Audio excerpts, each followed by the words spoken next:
Gracias a todos por su participación en este webinar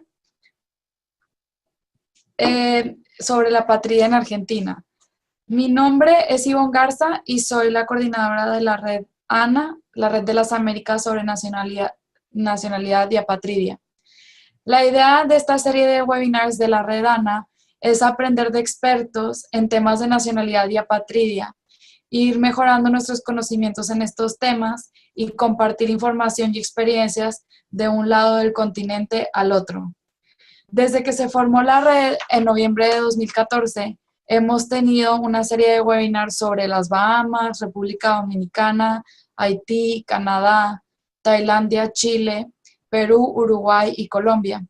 Y también hemos tenido webinars temáticos sobre, por ejemplo, la ley modelo del ACNUR y la discriminación de género en las leyes de nacionalidad, entre otros temas. Hoy contamos con la presencia de Diego Morales, del Centro de Estudios Legales y Sociales, y Lucía Galopo, de la Comisión Argentina para los Refugiados y Migrantes. Ambos, el CELS y CAREF, en conjunto con la Facultad de Derecho de la Universidad de Buenos Aires, poseen una clínica jurídica que incluye un sistema de asesoramiento, patrocinio y representación de migrantes y refugiados. Desde este espacio han presentado diversas acciones jurídicas y administrativas, judiciales y administrativas, y escritos en calidad de amigos del tribunal vinculados con el acceso a la nacionalidad.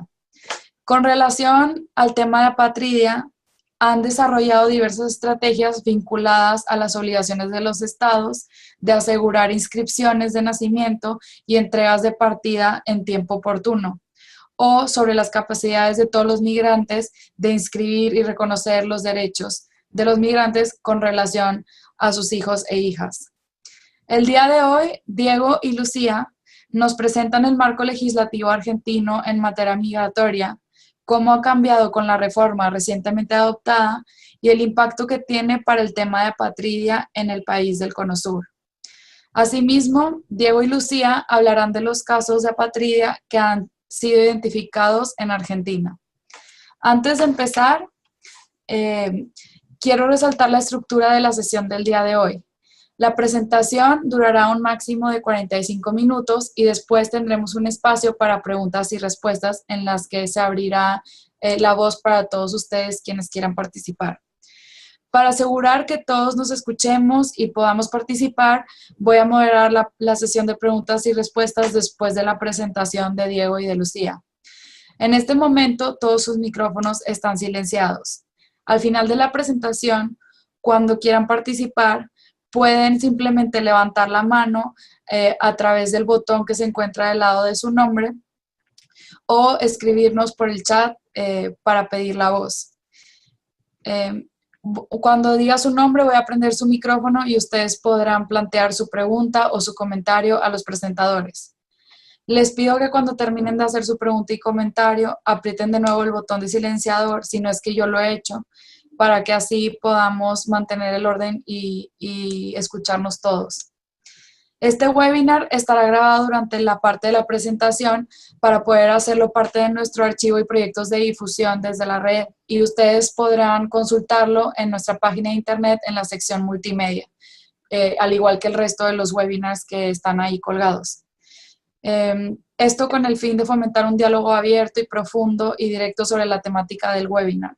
Por ello, en la sección de preguntas y respuestas, este webinar no será grabado. Sin más preámbulo, paso la voz al micrófono a Diego y Lucía para empezar la presentación. Muchas gracias por acompañarnos el día de hoy.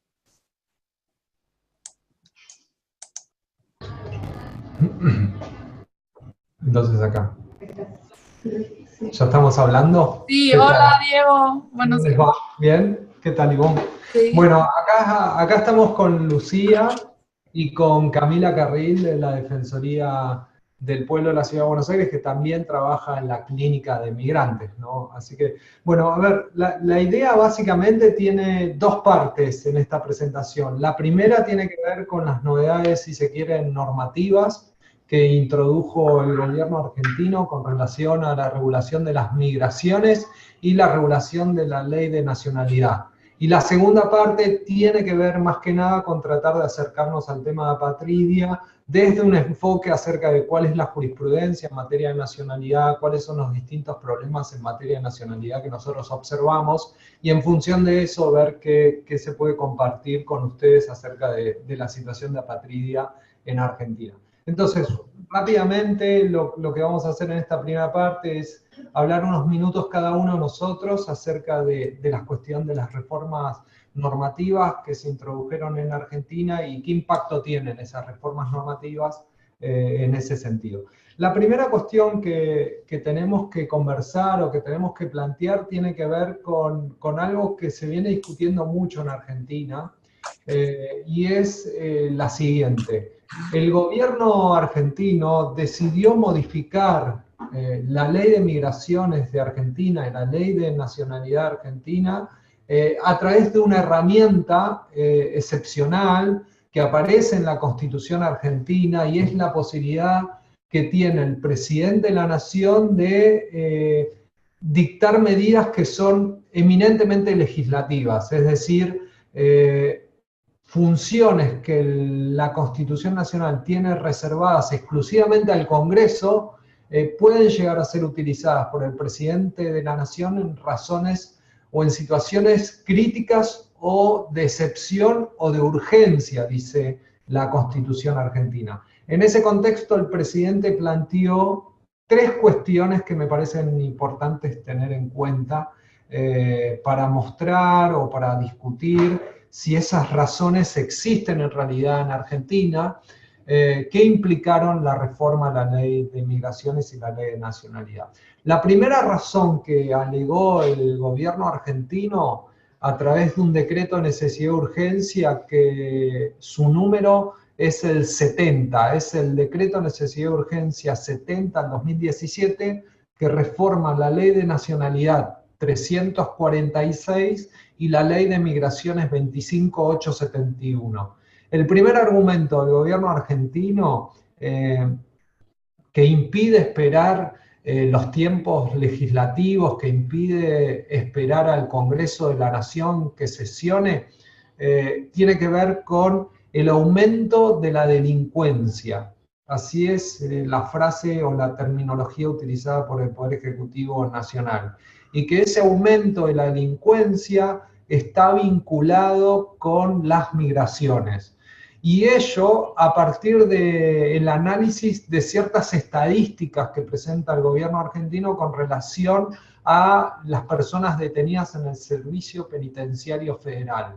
Lo que dice el gobierno argentino en ese decreto es que alrededor del 33% de las personas privadas de libertad en el sistema penitenciario federal son extranjeras. En ese contexto es necesario intervenir a partir de este decreto de necesidad y urgencia, porque evidentemente, dice el gobierno argentino, hay una relación entre migrantes y delincuencia, sobre todo en aquella delincuencia vinculada al delito de narcotráfico. Claro, el problema es que cuando empezamos a revisar los datos estadísticos que presenta el gobierno argentino, o que presentó el gobierno argentino, lo que aparece es un dato importante. Las estadísticas que citó el gobierno se refieren exclusivamente al Servicio Penitenciario Federal, es decir, las personas están privadas de libertad en cárceles federales, pero no incluye la cantidad de personas privadas de libertad en todas las cárceles del país con relación al delito narcotráfico. Si se hace ese ejercicio, la estadística baja al 17%. Miren ustedes, del 33% que implicaba para el gobierno argentino un dato crítico, uno puede bajar al 17%.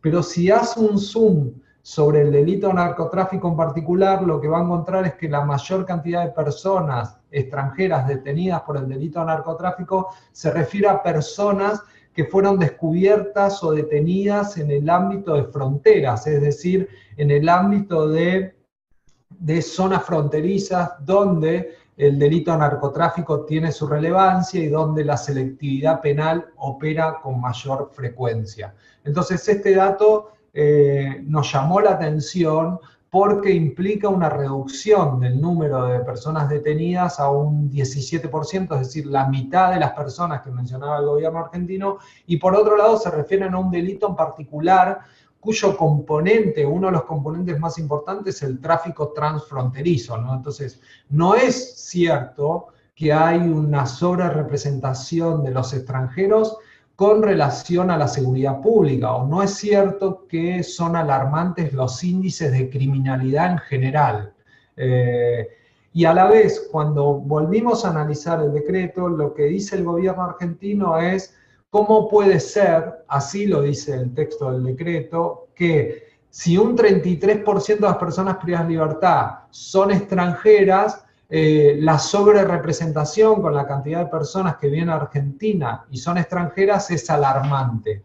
Si se tiene en cuenta que el 4,5% de la población que viene a Argentina son extranjeros. Entonces, de un 4,5 a un 33 hay un dato o hay una distancia muy significativa. En ese escenario, lo que planteamos las diversas organizaciones en Argentina es que si toma en cuenta la cantidad de personas privadas de libertad en Argentina de origen extranjero, ese número se reduce solo al 6%. Entonces la distancia entre un 4,5 y un 6% no es tal, ¿no? Así que el primer componente de la necesidad de urgencia, alegó el gobierno argentino, tenía que ver con la relación entre crimen y delincuencia y a su vez su relación con extranjeros.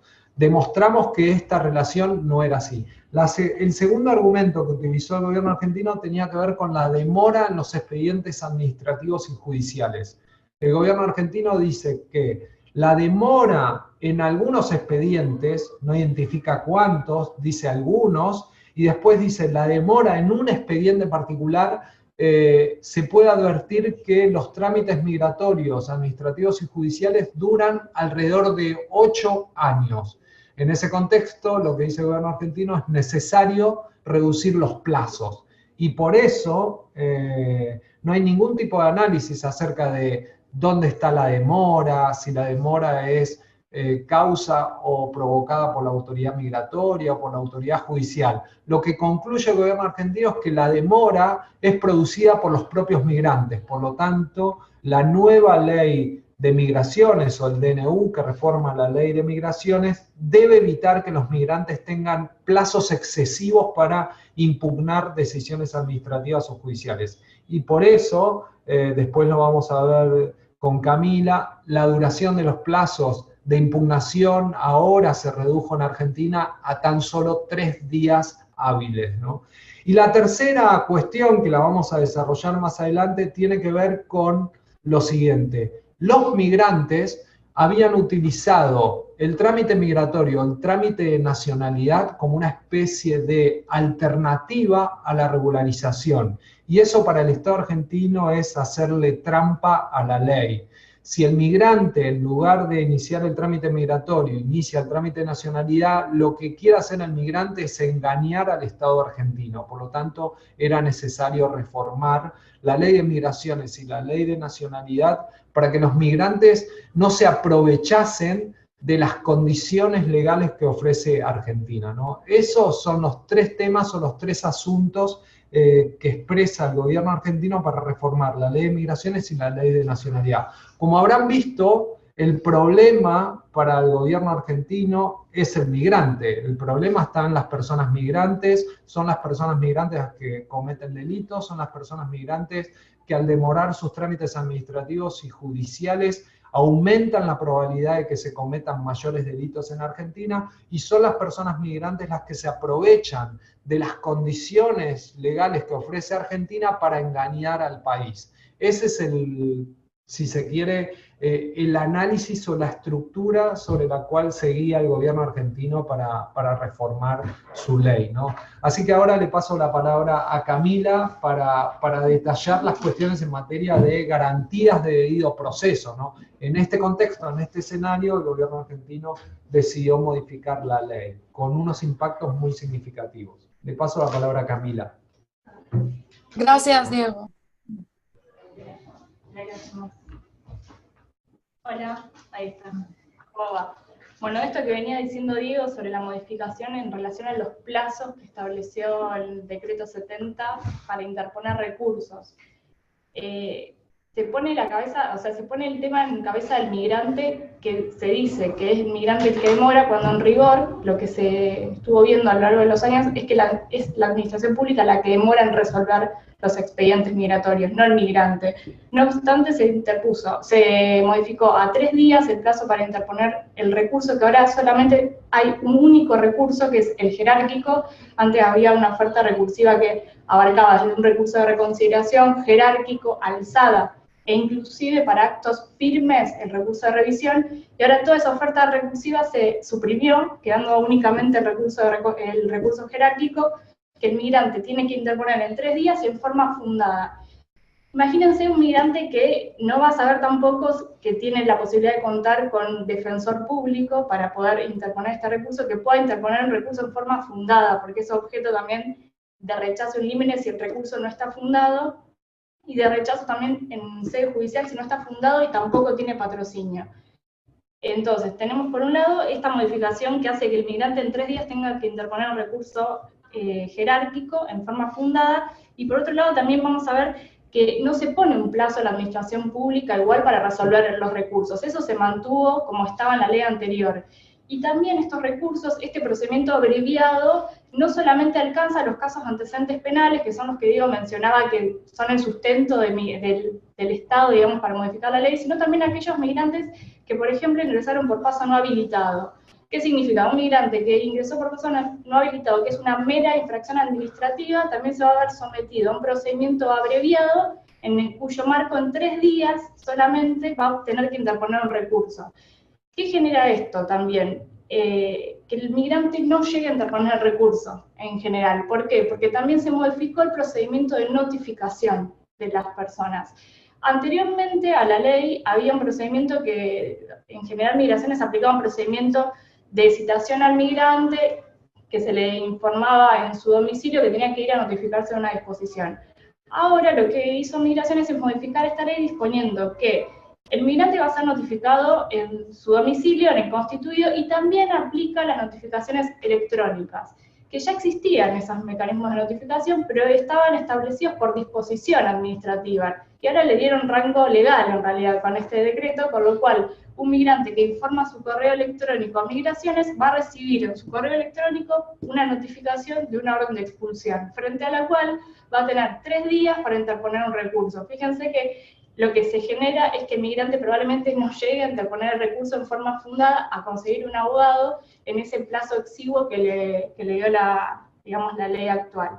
Y además agravó el sistema de notificaciones en el sentido de que si hay un domicilio incierto, se va a quedar notificada la persona por mesa de entradas en un plazo de 2 días. Es una locura también, porque puede que esa persona, por ejemplo, si vive en villas, por ejemplo, donde el correo probablemente no acceda a notificar, que sabemos que esto sucede en la ciudad de Buenos Aires, esa persona en 2 días va a quedar notificada por la mesa de entradas de la Dirección Nacional de Migraciones, empezando a correr el plazo de 3 días que le da la ley para interponer un recurso, frente al cual, en caso de que no interponga, quedará firme la orden de expulsión de esa persona y se iniciará el procedimiento de retención judicial. También al juez le dio plazo de 3 días, o sea, el procedimiento varía solamente todo en relación al migrante y en relación a la justicia. El juez tiene 3 días también para resolver los recursos judiciales que se interponen ante dicha sede. Y otra cuestión de procedimiento que es interesante es que se derogó el recurso de revisión, que era un recurso que permitía en forma amplia, por ejemplo, cuestionar una decisión de Migraciones que ya estaba firme, y digo en forma amplia porque abarcaba todo lo que tiene que ver con debido proceso también. Uno podía cuestionar vulneraciones al debido proceso a través de ese recurso, y se eliminó directamente de la ley.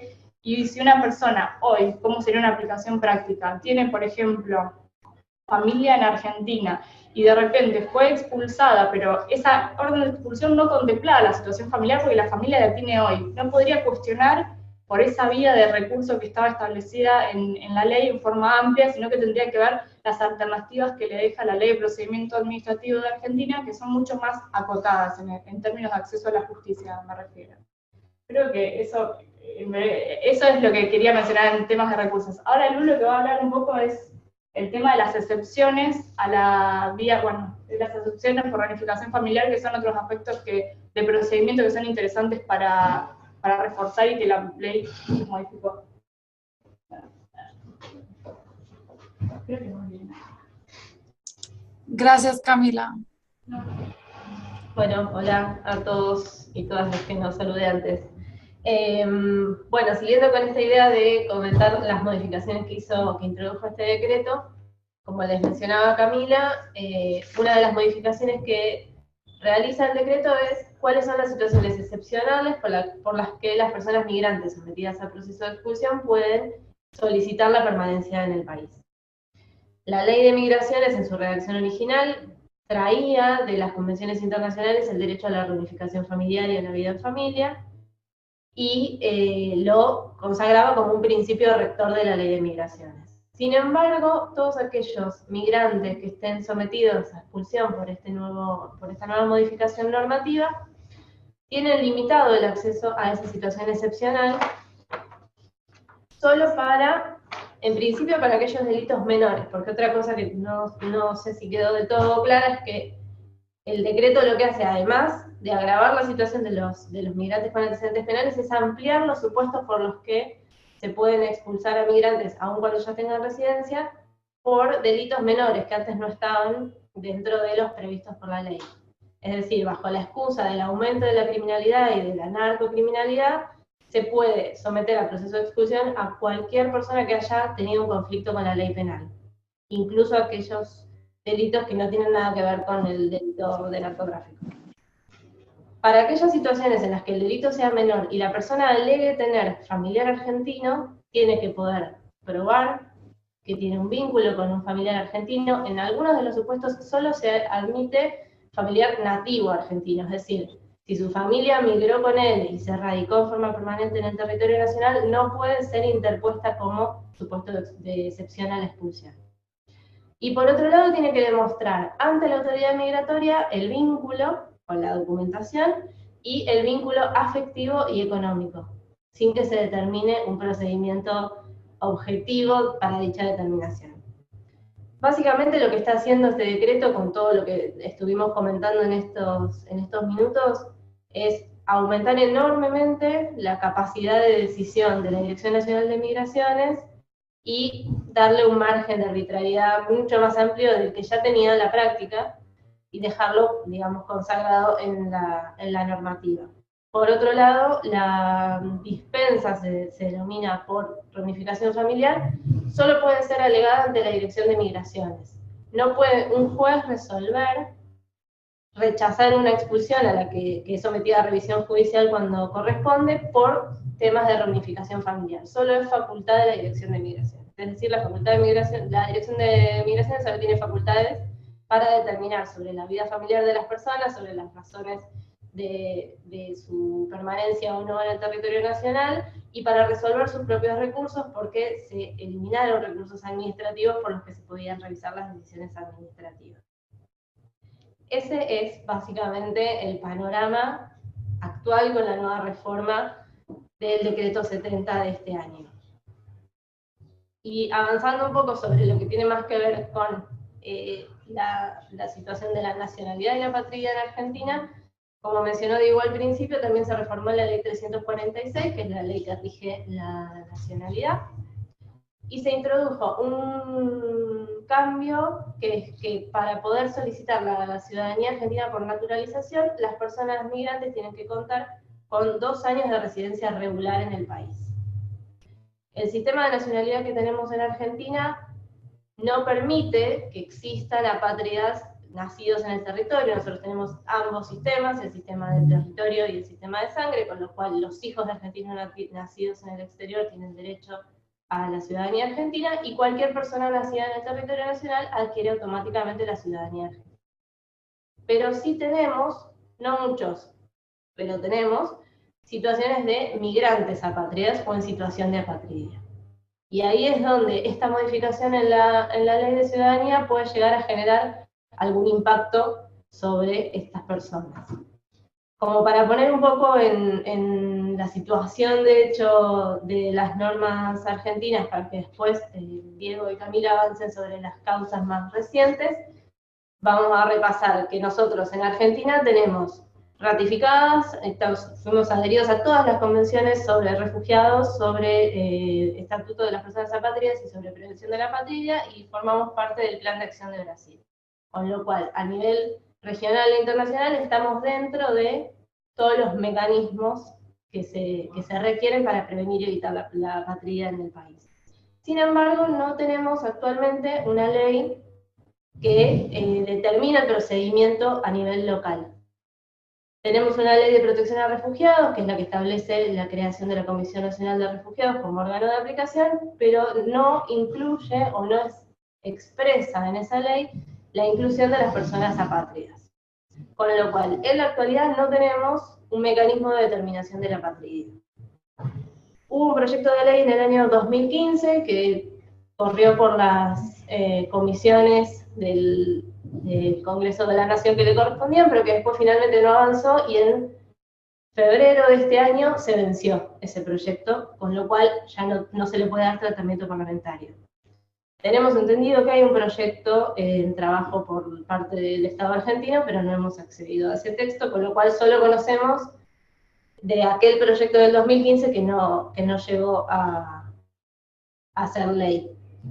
Entonces, ahora, no tenemos un procedimiento para determinar la apatría, con lo cual no tenemos un procedimiento de facilitación del acceso a la ciudadanía argentina de las personas apátridas o en situación de apatría. Y además, a partir del decreto 70, tenemos una ley de ciudadanía que exige un requisito más para acceder a la ciudadanía por naturalizaciones. Como no tenemos un procedimiento de determinación de apatría, en general lo que sucede es que los migrantes apátridas no pueden acceder a documentación alguna. No pueden acceder a documentación de país de origen, por supuesto, y tampoco pueden acceder a residencia regular en el país porque no tienen forma de acreditar identidad y no tienen de dónde conseguir la documentación que se les requiere.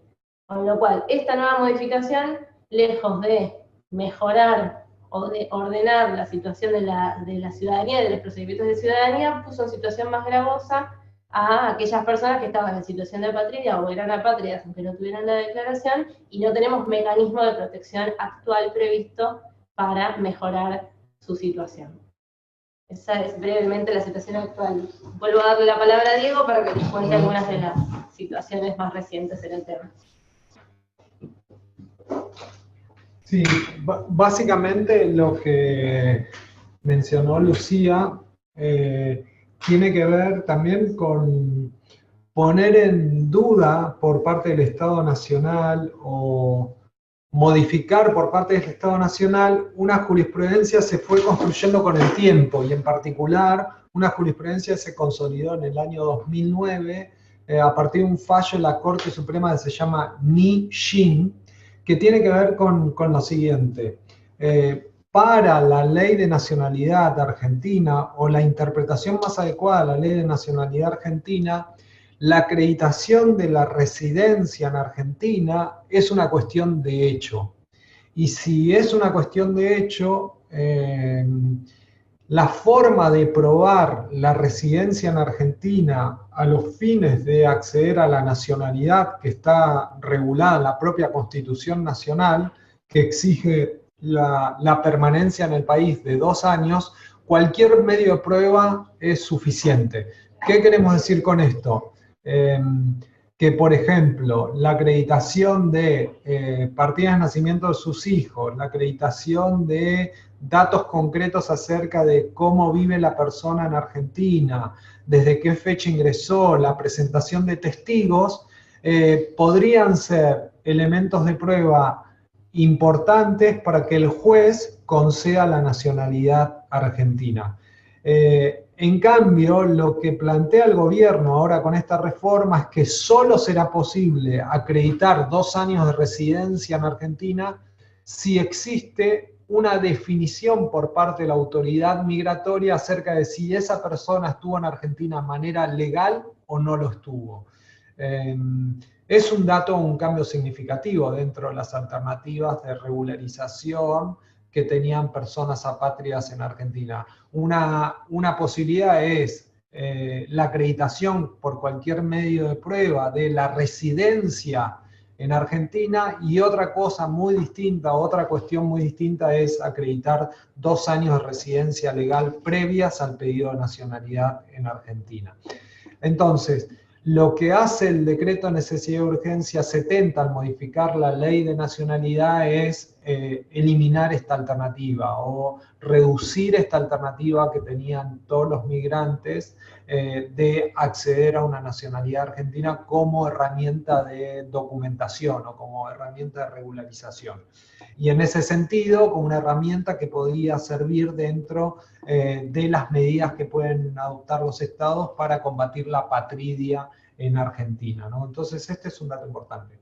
En el mes de marzo tomamos conocimiento de un expediente o de una sentencia dictada en un expediente que tramitó en la Justicia Penal de Córdoba, donde se determinó la responsabilidad penal de algunos funcionarios judiciales que habían participado en hechos de corrupción, por decirlo de alguna manera, o hechos delictivos que involucraban la concesión a cambio de plata de trámites de nacionalidad. Entonces se determinó la responsabilidad penal de personas que trabajaban en un juzgado federal en la provincia de Córdoba, pero a la vez como medida complementaria a esa determinación de responsabilidad penal, lo que decidió la justicia federal cordobesa es que todas las nacionalidades que se hubiesen dictado en el marco de ese expediente judicial, es decir, en el marco de ese juzgado civil y comercial donde se detectó las maniobras de corrupción, tenían que ser revocados. Es decir, a partir de ese fallo, 400 personas que tenían un trámite de nacionalidad quedaron sin ese trámite de nacionalidad. Y ahí se abre todo un escenario, ¿no? Las personas que perdieron esa nacionalidad por una decisión de la justicia penal, ¿participaron o no participaron en ese proceso? ¿Tuvieron la posibilidad de ofrecer alternativas o explicar cuál es su real situación de manera individual o fue una decisión colectiva? Esta medida ¿puede impactar sobre las obligaciones que tiene el Estado de prevenir la apatridia o de adoptar medidas para evitar la situación de apatridia? Me parece que ahí hay un debate abierto en un tema o en un caso que es muy delicado. Lo que se está poniendo en discusión allí es la integridad de funcionarios públicos que tienen que dar fe de situaciones que observan. En ese sentido, resolver que todos aquellos migrantes que pasaron por ese juzgado pierden la nacionalidad sin ningún tipo de alternativa, nos parece que es una medida delicada, ¿no? Estamos siguiendo el tema, por supuesto, estamos hablando con algunos fiscales y estamos viendo cuál va a ser las decisiones que va a adoptar el Estado argentino en este contexto, ¿no? También tengan en cuenta que el gobierno argentino, al momento de explicar o hacer presentaciones a nivel internacional acerca de por qué dictó el decreto de necesidad de urgencia, citó un dato que nos llamó la atención, y es el siguiente. A nivel internacional, el gobierno argentino dijo que lo que hizo con el decreto de necesidad de urgencia, reformó la ley de migraciones y la ley de nacionalidad, tiene que ver con el cumplimiento de la Convención Internacional para la Prevención de todas las formas de trata y tráfico de personas. Claro, pero cuando uno revisa esa convención, que establece obligaciones muy claras para los estados a la hora de prevenir la trata, el tráfico, también establece obligaciones muy concretas para proteger a las víctimas. Y me parece que ahí también hay un elemento normativo que puede entrar en acción o que puede empezar a usarse acerca de la importancia que tiene la protección de las víctimas, ¿no? Que lamentablemente han sido sometidas a procesos de trata y tráfico, ¿no? Y esto cómo se vincula con el caso de Córdoba, ¿no? Y me parece que ahí también es algún giro que estamos buscando a la argumentación con relación a este tema. Así que, si les parece, no sé, algo más para agregar, le pregunto a Camila, a Lucía. Esta sería la presentación del estado actual de la situación en Argentina, ¿no? Por un lado la modificación de la ley de migraciones y por otro lado también la modificación de la ley de nacionalidad, ¿no? Con argumentos muy genéricos que incluso habilitaron que esa discusión no sea a través del Congreso, sino que sea una discusión a través del propio Poder Ejecutivo. Por eso lo sensible del tema, lo delicado del tema, y por eso también en este momento se están dando discusiones, ¿no? A nivel judicial acerca de la legalidad de la decisión del gobierno argentino, también se están dando discusiones a nivel internacional. Tanto la Comisión Interamericana como el Comité para la Prevención contra la Tortura han señalado preguntas o han indicado algunas cuestiones que el Estado argentino debiera incorporar en su agenda nacional para modificar esta situación que él mismo creó, ¿no? Muchas gracias, Diego, Camila y Lucía, por esta excelente presentación.